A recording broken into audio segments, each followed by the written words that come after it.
Hi, I'm Miro. I'm a TNT champion. This is Rachel Ellerine, the queen of Strong Smile. I'm Eric Bischoff. Live events, all right? When the WWE comes on the holiday tour, when they come to Ireland. Or Davy Boy without hair braids. As a fan with braids, as his daughter without braids.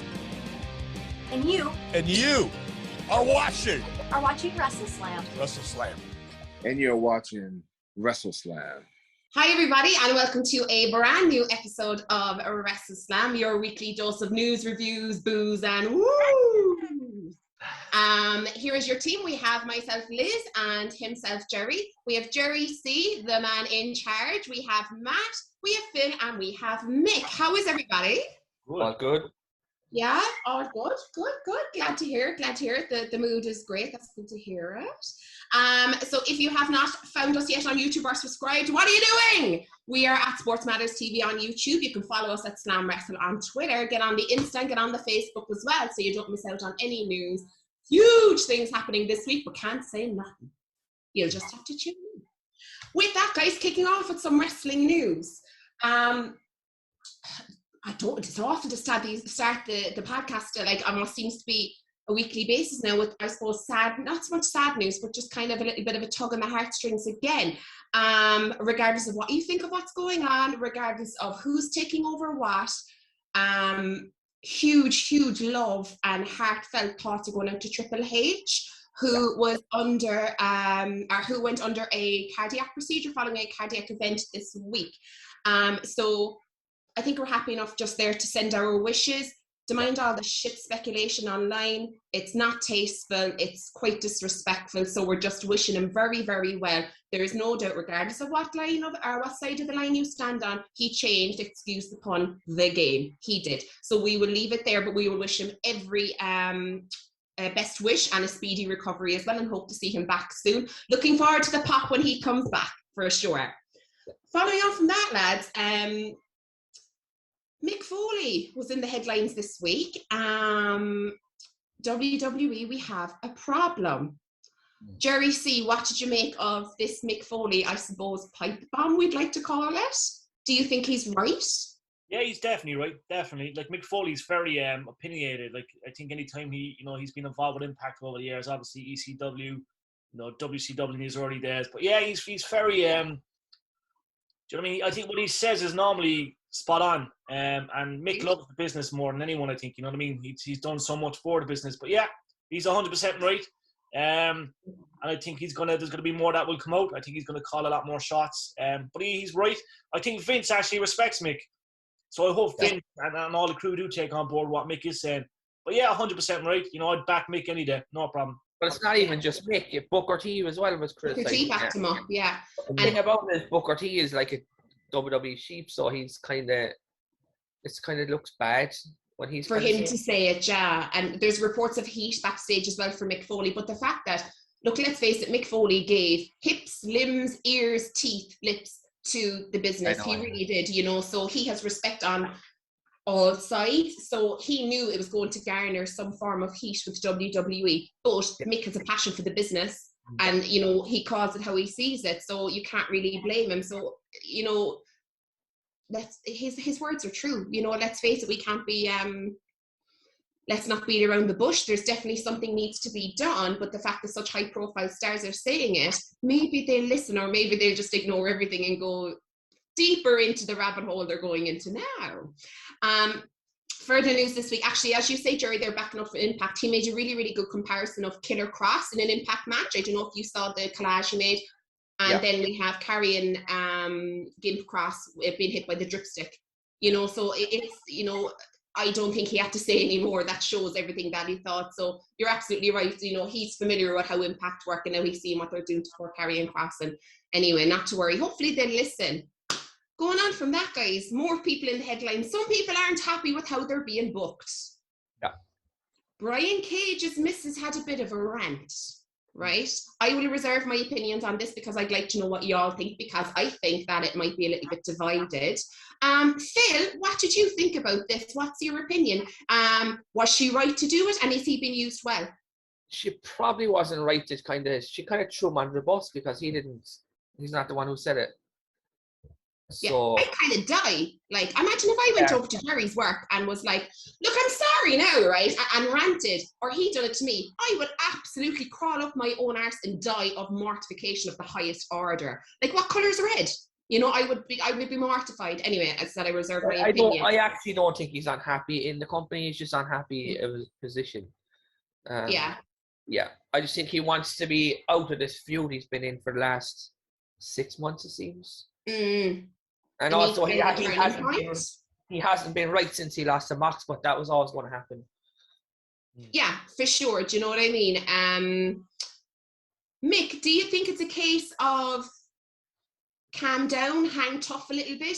These are unprecedented times and we need to get these people in as soon as possible. So just hang tight for a little bit. We're building new feuds. Or is the missus bang on saying he's not been booked right?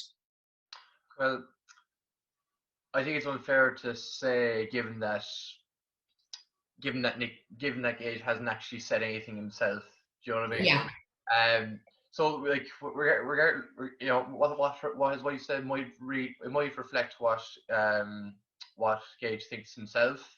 It's hard to say because he hasn't said anything himself. You know, with regards to how he's being booked, I'm not a massive Gage fan anyway. Like I think he sees himself as a bigger star than I think he's actually capable of being. And like you know, if he's in a smaller promotion, maybe he'd get to the top of the card a lot quicker, you know. But I can't see him going to the top of the card in AEW at any point, really. Not when you have people like Kenny Omega, now you have Bryan Danielson, and you see him Punk, you've Hangman Page coming back, and we all know he's going to get pushed to the moon as well once he does come back. You know, there's just too many massive stars in his way in order to get to the top or to get where he wants to be. Maybe as Phil said, it might just be the feud that he's in. Maybe he's not happy with that. But if he is looking to ascend up that ladder in the AEW rankings, then I just can't see it happening. It might be a case of kind of consolidation for him more than anything else.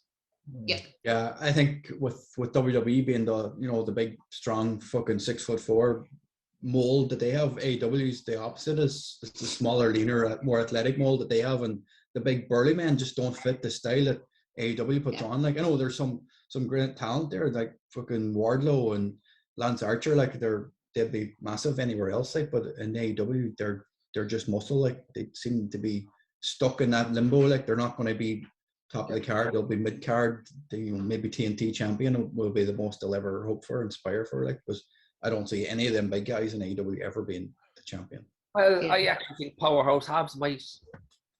Yeah, but I think they need more belts anyway. First of all, I know it's only kind of already doors. Yeah. But if you say that online, they'll get some hate saying that. People don't like belts. We don't have to all be the same. We can have as many belts as we want. We can have as little belts as we want. It's not, you've got this many belts and we've got that many belts. I think the versus is kind of gone now. So leave them hate all they want. People are entitled to their opinion. It's the first time we've probably all enjoyed and been so invested in professional wrestling in a very fucking long time. So haters gonna hate, lads. Matt, you're itching. Tell us. The rash again, Matt, to get that cream sorted for that rash.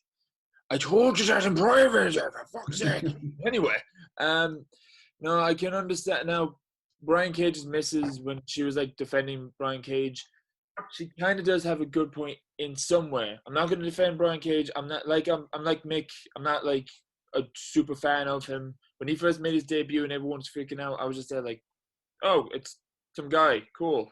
But I can understand with so much talent coming into AEW, especially from WWE. Granted, they're treating them well, but I feel like at times Tony Khan can easily feel like this child who wants to get a new toy in Smith's or something like that, but he already has like new toys back at home, and he doesn't know what to do with so much of this talent. He's broken them well, but I'm just worried down the line some of these talents might just be in the background somewhere. Granted, AEW is giving them time to more time off, more time mentally even, but there will be times we're going to see they signed up this fella, they signed up this one. How come we're not seeing them in AEW?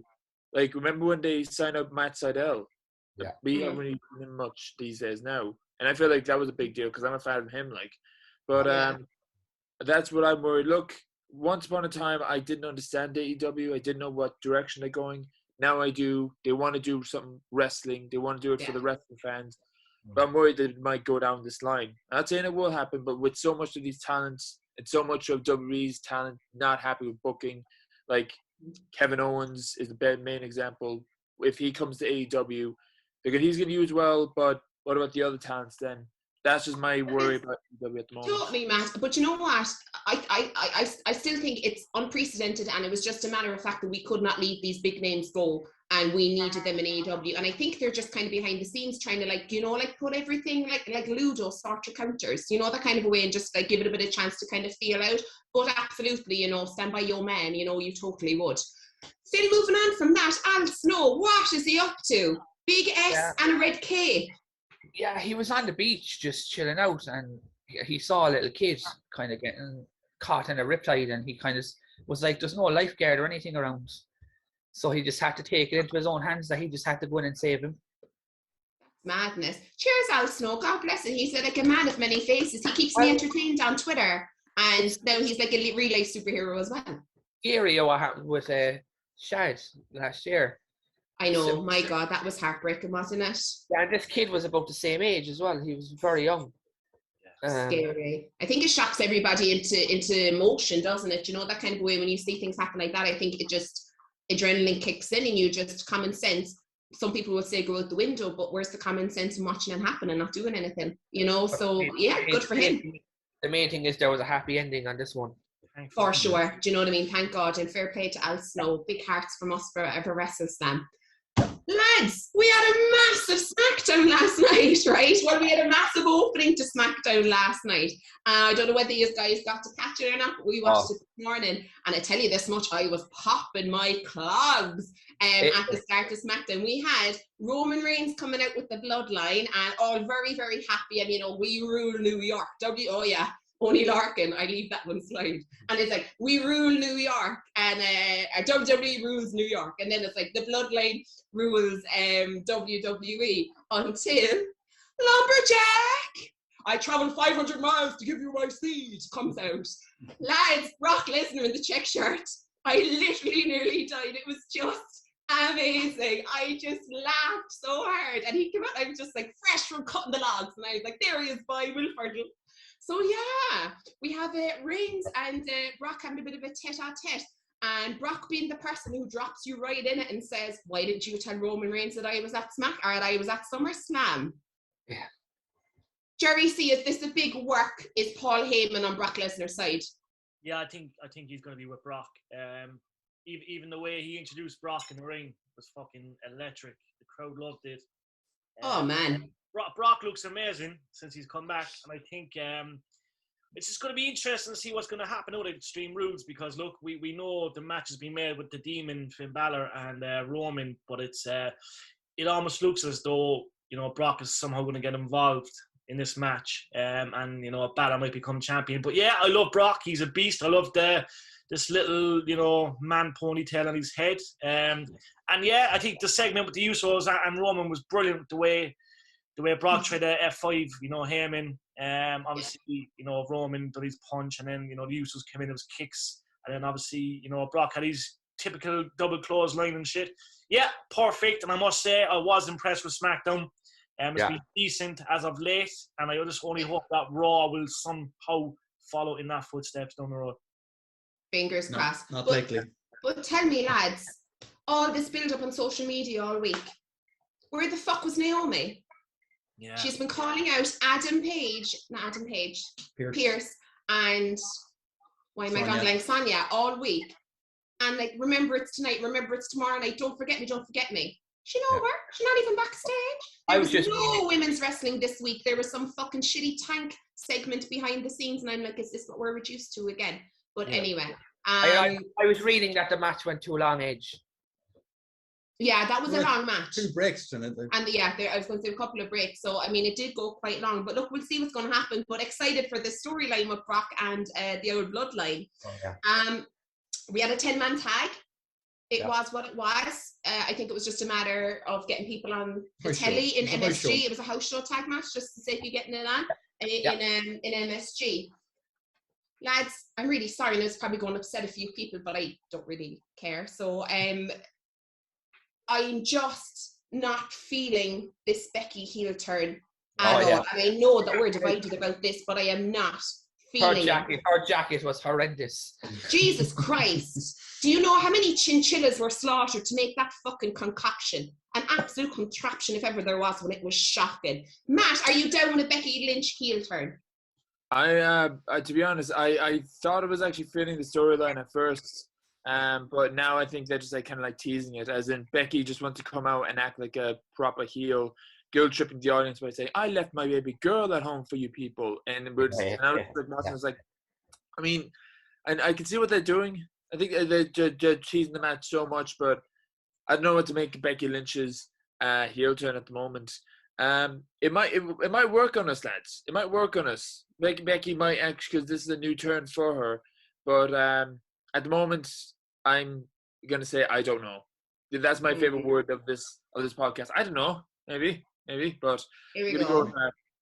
Husband, tell me what's your opinion on Becky Lynch's heel turn. It's going to take time. I'm not convinced it's going to happen. But it is going to take time if they really are going to push her heel. She obviously last night wasn't the greatest heel promo that has ever been cut. She really forced it. It was over, It's too much. It's just overacting, it's too much. Trying to be a heel as opposed to just talking shit. But I think if over time, if they book her right to be a heel, and get her away from Bianca for a while, and let her beat up Liv Morgan and somebody else, half the women who are behind the scenes not getting matches every week, she should be going off against those talent and getting them over for a couple of months, at least up until Survivor Series. Yeah, the promos aren't enough. We need more. The promos just aren't enough, and they're not strong enough. And we know what WWE do. They've done it with Apollo. Apollo was Apollo one week, and next minute, all of a sudden, he popped off the plane from Nigeria and had spears and fucking colonels and all and commanders, and it was like, what happened here? And last week Becky's coming out in lowrider, super cool, the man is back in Vegas and whatever city that they're in, and she's all happy to be here, and now she's coming out looking like something that fell out of Drake's fucking music video, and it's just horrific. It's too much. It's a complete 180. So now we're just going to force heel Becky on us, and we're like, stop it, let it happen naturally. But I am not a fucking fan. I'm absolutely not. I don't see an end game to the thing. No, me either. There's nobody that she could fight at the end of it, because she's fought Sasha. She's fought Bailey. Yeah. She's gone straight into the title picture. Jerry C. Becky Lynch being a heel, I think it had a positive impact on Bianca last night, because she got the pops last night, and she had the crowd chanted, sign it, because she was like, I'm not signing the contract.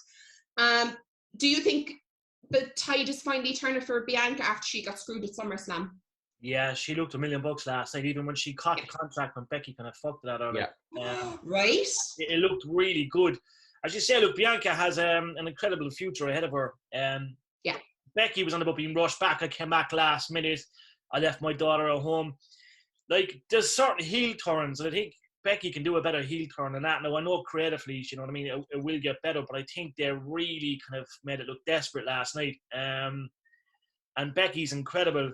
People say Becky's overrated. I don't think she is. I think she's been an incredible champion, and I think she's really good and she's really loved, among the universe of wrestling. But I just think it looked kind of cringy last night, to be honest. And I don't think it was Becky's fault. I think it's obviously the direction that they're trying to put her in. But Bianca looked brilliant, and it's looking like Team Bianca now at the moment.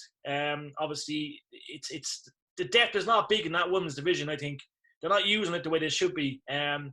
So it's desperate times, because you have the same 4 or 5 names that are constantly in that mix for a title, and that needs to change. That really break that one for all. Get Liv Morgan in. Get people that haven't won that belt yet, and make it more open. Yeah. Tegan Knox and Shotzi Blackheart. Yeah. Behind the scenes for 10 seconds on a tank, I'm just like, that's what our women's wrestling is this weekend. Okay. Mick, will they overproduce Becky to within an inch of her life as a heel? Yeah. They will. Literally, they will. Yeah, I mean, it's just the way the creative works, Even if they know the crowd isn't buying something, they'll just keep going with it until either it works or it doesn't. When it comes to Becky Lynch, it's hard to buy this heel turn in a lot of ways, because for me the reason why Becky became so successful was more so down to her character than to her ring work. And not saying her ring work's bad or anything, but like that's the main. I think that's the main reason she got so big as she was. It was very kind of Stone Cold-esque. But like this is such a completely different direction where it doesn't play to her strengths as a character, So I just can't see it. Like even if she was a heel, it'd be a badass heel, Yeah.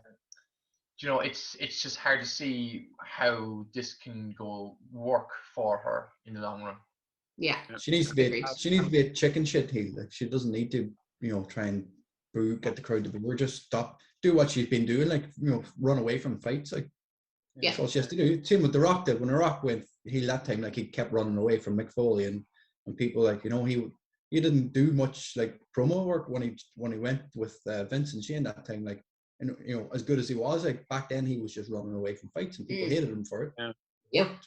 I mean, I kind of wish that I know there's a random me comparing it to another random wrestler, but John Moxley, when he was at WWE at Dean Ambrose, when he turned heel, we thought he was going to be like this ultra badass heel, but he went from like this germaphobe like heel. I really hope that's not what they're going to do with Becky Lynch at the moment. Like we mentioned that we're going to have a badass Becky Lynch, but like you said, wearing the coat, guilt tripping everyone in the ring. Yeah. And just the only way she's going to be a proper heel now is she starts breastfeeding in public. You took the words out of my mouth. She's going to walk to the ring breastfeeding, and they'll be like, I'm telling you now, you know what they are. They're just cringe-worthy, and you're bang on. That's exactly what they're going to do. Le Mom, exactly. But it's why don't they put Raquel Gonzalez like as her heavy and just make a new star? Yeah. To be honest, like I'm happy with Raquel at the moment where she's, but I just let it happen naturally. Stop forcing every single angle on us and like they're gonna love this. We're not, because we don't know what we're loving. You haven't built Shagall, and now she's coming out dressed like a bear, and we just don't get it. So moving on. Yeah, because I've ranted about this for a while. Moving on from that, actually, with Becky and Rollins, who came out in a beautiful fur coat as well, say nothing. From the same shop. There we go. Tell me, he went over on Edge. Jerry C, what is next now for Edge? What happens now? You know what I mean? I mean, look, losses don't really hurt Edge as such, but like, we've gone to Roman, we've gone to Seth. Where do we go now? Raw. All Elite Wrestling. Oh my God. Feuding with Christian Cage. Yeah, I don't know. It's interesting because, like, obviously, look, Edge hasn't really done much. Like, he's like when he's been involved in pay-per-views, it's been built up well, so that's why we think Edge has been there all along. But like, he's not really been around that much. No. I don't know. I was surprised to see what happened last night. Obviously, he was carted away. Yeah. And it'd make you think, was it actually real? But look, obviously, there's no injuries. Unless there is an injury now that we don't know about. Maybe they're trying to write him off screen. But yeah, I don't know. I think it's since he's come back, like he's obviously he's had more losses than he's winning. You know what I mean? So I don't know. It's a strange one. It's a great question. I really don't know what they're going to do. I love him. He got an amazing pop last night. Looked amazing, and I think it was a Heart Foundation kind of pants. Yeah, I don't know. I'm delighted for Rollins though. I really am. I'm still a massive fan of Seth Rollins. But yeah, I'm lost. I'm lost for words. I don't know what's going to happen with Edge. Is he going to be gone for a while? Is he going to come back next week? I don't know. It's strange. Yeah, it's a tough one. It's going to be interesting to see how they book him going forward because he only has, like, say, so many matches a year and how far he's contracted. So it's probably going to be, as you say, away in the ambulance, and then we'll come back and we'll surprise somebody else somewhere down the road, We were getting quite a lot of vignettes during the night as well for, of course, 9/11, where we're sending huge love to our US fan base as well. Thinking of you all this weekend. We were also getting them for NXT. And darling, what did you spot in this? 2.0. NXT 2.0 is what is on the vignettes for NXT. So it's going to be very interesting to see how that develops and what is meant by 2.0. We will wait and see. We will hold judgment. We all know what we think about what's going on, but let's hold judgment and see how it goes. Well, it's not going to be fucking ever, right? No, probably not, dear. No. So, interesting choice of name. The pre-show for 305, that's what 2.0 is going to be. Right? 2.0, like, come on. This is it. It's like, you can see there's a lot of thought process went into that name. So, anyway, because of what's going on with our dear friend Triple H, we won't get into a debate about that because we'll just rip the whole thing to shit. So let's, out of respect for him, we won't. Tag team title match. for the Usos and for the Street Profits. Good showcase. One shoe. Poor Montez Ford lost a shoe during the match and just carried on. Amazing, yeah. Fucked it into the crowd. Literally, literally launched the shoe into the crowd. It was great crack. And that was men at the end with boom, boom. He's back. This guy is back. The Demon Finn Balor is back. And this is the first time apparently the Demon's been on SmackDown. Yeah. Phil, did you like to see the Demon? Yeah, it was pretty well done. Everyone was expecting Brock, but that was never going to happen. Not twice. No, it was a nice turn, and he got a really, really huge pop. Mick, with the way it's gone, that we now know that Brock is like Paul before he nearly F5'd Paul Heyman and said, before Roman Reigns fires you, I want a match with Roman Reigns for the Universal title. Has this put a dampener on Finn Balor, the Demon, at Extreme Rules with Roman? Because now we kind of know where it's going to go. Yeah, a little bit. It might take a little bit of the unpredictability away from it a little bit. It's great to see Demon Finn back again.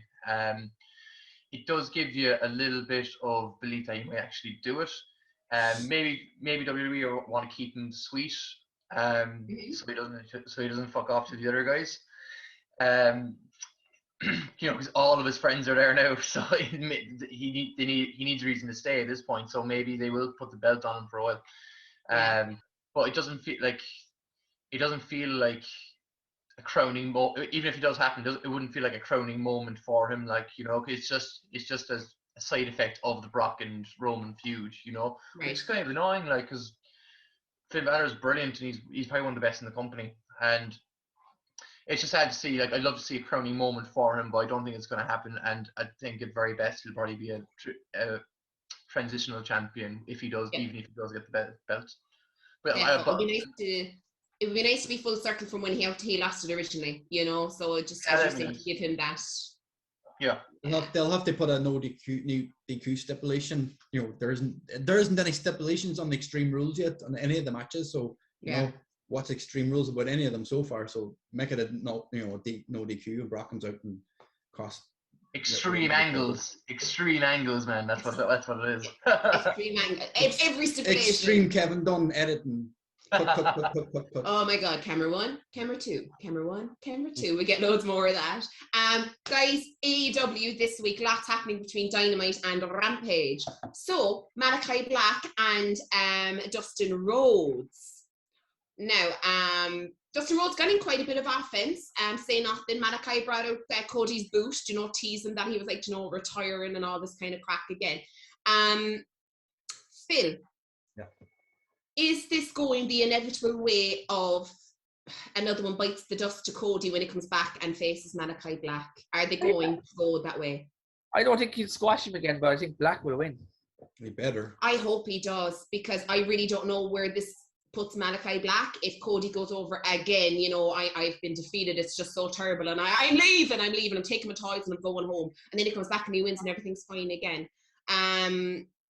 So rooting Malachi Black wins. Dal, what do you think? He better. They did that with Brody Lee as well. Whenever they did the TNT title fucking stuff and came back and beat him, Brody squashed him and Cody came back and beat him easily. I was like, oh yeah, didn't make any sense. It didn't help Brody Lee at the time. Obviously, we found out he was sick afterwards. So yeah. But Malachi Black needs to be, in the next 12 months, he should be AEW champion or somewhere, in the top of the card. So losing to Cody isn't going to help him one bit. He should be squashing that whole roster. He is. Or he'll, in a real fight, he would beat pretty much anybody on that fucking roster. So yeah, he should be. 100%. And it's great that they're keeping him away from the title picture. I love that they're building him away from the title picture. I just think it gives Malachi Black such credibility. Okay, CM Punk then teased it, he didn't really call out Team Taz.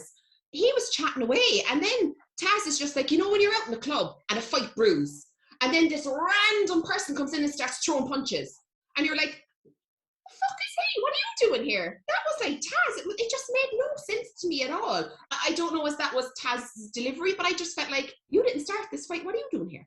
I just found that a little bit strange. Right? It was just really bad. It's like, don't put your name in. And I was like, Jesus Christ, it's just the random person who starts a fight in a bar for no reason. That was Taz. It was just weird. But it seems to be lining up Hobbs for him. How do we feel about that? Yeah, I think it's all right. Taz is a legend, you know what I mean? I think he's really good. Yeah. But yeah, it's just like that random dickhead in Mangans or Cubans or Havanas. Where Right? they're like, who the fuck is that guy? Like, why are you getting involved in my business? But yeah, it all 100%. It was good. I don't know if something's going to be worked up, you know. It's I liked it. It was a nice little segment, but it was random. You know what I mean? A lot of people confused after it. Totally. Good nod for Hobbs if he's the next one who's going. Maybe this is why Brian Cage is unhappy. He found out he's been pinned by CM Punk. So I don't think so. I don't know, because he face turned. So it's going to lead to eventually Ricky Starks and CM Punk. But I think put Brian Cage and CM Punk together just to have like coming out with the Wolverine claws together, like both of them playing up with the Wolverine character. It's a prime opportunity, whether they take it or not now, and then like we'll see what Mrs. Cage has to say then of how that goes. MJF in the ring doing his best, insulting Linda Pillman and the 16 and pregnant sister as well, dying, mortified. It was hilarious. And then she went on and had her baby, so I'd say she was happy to be not pregnant anymore, and cheers MJF for moving it along a bit. And they were kind of teasing a little bit of anxiety there with Wardlow and MJF, so interesting to see how that goes. Yeah. Jamie Hayter, Ruby Rose. Soho. Why do I keep calling her Ruby Rose? It's built into me head. Ruby Soho and Jamie Hayter. Good win for Ruby. Matt, are you a fan of Ruby in the ring? Yeah, big fan of Ruby in the ring. I feel like this is a good build-up for her because it wouldn't make sense if she was just going to face Dr. Wick Baker straight away on AEW. They just want to build her up a bit instead of like, oh, you're new. Here's a title picture. No, they're just going to toss her into some random matches to make her look good and get the match build up even more. So delighted to see her in the ring. She got a good win. Not gonna lie, I'm not gonna be like, oh, she is being treated better, but she's only in 2 matches and she's been treating way better than she was in that other company. So fair play to AEW with that. She's more star power as well, and it's great that there's not much contact between her and Britt. That they're just, they're building it, like keep them as far away from possible, but still moving in the same circles until it comes to their match, and then turn up the heat a bit when it comes along. So it's really, really well done the way that they're doing that as well. Excuse me. Lads, last night we had a very random match. Maybe it's just me. I thought it was very, very random. Pac and Andrade El Idolo. Yeah. I mean, it was a good 15-minute match, but I thought that with the shenanigans at the end, it's kind of like, okay, Chavo's not working, let's remove him from the picture. Go, Now, we all look. Phil has this big Meltzer smirk on his face. Go for it, Phil. Go on, Phil. You're probably going to say what I was going to say. It's just like, let's just bring in Ric Flair. We don't need you anymore. Yeah, I think we're all kind of thinking like, that it's going to be Ric Flair that turns up. Phil, I do love your little smirks. My God, it's just he knows that what we don't know. He's just like, I'm like, yeah, Phil. I still think the Lucha Brothers will end up with Andrade at some stage. Yeah. They kind of caused that distraction last night that led to Pac losing. If they need trios belts, they definitely will be a team, That would be pretty cool because Andrade needs a Ric Flair, or he needs backing, he needs something, because there's something just not quite clicking in his AEW. And I don't know, is it just that it's a long build, but it's just something's not just clicking for me yet. How do you feel about it, guys? Do you think something's missing? Jerry, see something missing with Andrade? I'd fucking love to see Charlotte. Imagine Charlotte Flair and AEW. Imagine the two of them kicking the shit out of everyone. Imagine the two of them backstage. Imagine seeing a woman attack a man and then he finishing the job. Then it'd be crazy if Charlotte went and they were just backstage causing shit. Like, I'd love that. That'd be box office. But yeah, it looks like Ric Flair's going to come. We know he's a free agent. He's going to work all organizations, NWA. He'd probably end up at Impact at some stage, and AEW for the pops. But yeah, I think I was surprised with the outcome of the result of the match. I know, because Pac was away for so long over travel issues. Obviously, Andrade won the match, due to interference and stuff. But yeah, I think it's I think Flair's, he's doomed. He's going to come, and that's it then. Excuse me, that. I think it would be brilliant. There he is now. There he is. He's ringing up. He wants to talk to you, Jerry. Look, I mean, how about that? Oh, yeah, 2 seconds. The thing with Charlotte Flair is she could have signed a 10-year contract 2 years ago, all we know. Yeah. I don't know. I think she's quite clever, and I'd say Rick is advising her quite well as well, because he's been through the ringer. But interested to see how it develops. Lads, speaking of speculation and speaking of a little bit of distraction and maybe unease in the ranks, are we hinting that we are going to distance ourselves from the Good Brothers? Kenny Omega is the best. The Young Bucks are the best tag team. Don Callis, woo, and the Good Brothers are just fading into the background. I think they should. Yeah. Yeah. Nick, do you want to see Good Brothers' face? I wouldn't mind it. I think Good Brothers just look like hanger-oners at the moment, Yeah. I don't understand what purpose they serve in AEW at the moment. They never really do much. I think Adam Cole was kind of laying the seeds there a little bit for the Good Brothers to get booted out, and I think that's going to happen relatively soon. And I think they'll be sticking to Impact after that. Yeah. Definitely. And it's nice that the Good Brothers aren't reacting to it yet, and that everybody's just picking up on the seeds that have been planted. Guys, again, a huge, huge show. So much to talk about. And as always, it's a pleasure. Matt, have you been held up? Yeah, I was just going to say, you were showing off your Finn Balor t-shirt. I want to show off my Bryan Danielson t-shirt. Definitely. There we go. Let's do the t-shirt haul. Whee! That cost you a pretty penny. Guys, have a fantastic weekend from all of us here at WrestleSlam. From Jerry, me being Liz, Mick, Phil, and Matthew. Have a great week. Talk to you soon. Woo!